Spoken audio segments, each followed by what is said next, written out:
Tape script 8.11. Anna. The time that I was very, very cold was a time when I was working in Russia, in a small town in central Russia, and I was going to see some friends who lived on the outskirts of the town, and they were worried about me getting lost, and they said that they'd come to the tram stop to meet me, but I wanted to be independent, so I told them, don't be silly, of course I'll find it. And on the day of the visit, it was very, very cold. It might have been -30, but it might have been colder than that. And it was so cold that at some of the tram stops and bus stops there were bonfires lit, special street fires, to keep people warm. And I think it was a day when the schools were closed, when the children didn't go to school because it was so cold.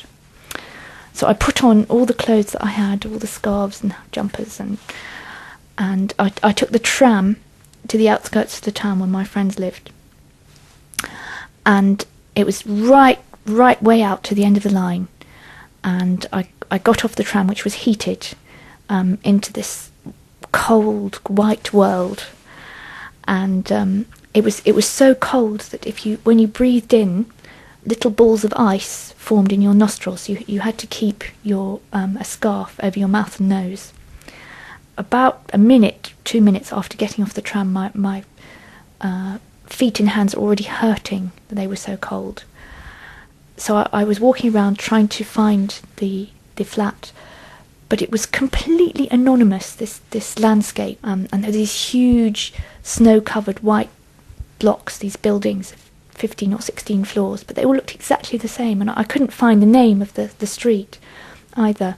And it was very, very quiet, and the tram had gone, and I began actually to get very frightened because I was feeling so cold.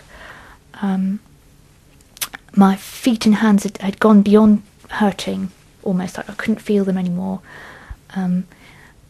It was quite difficult to breathe because of the icy scarf over my mouth and nose. And I just couldn't find where they lived, and I asked an old lady the way, but my Russian wasn't good enough. She didn't understand me, and I was beginning to really seriously panic when suddenly in the distance I saw my friends. They'd come to find me, and they took me home.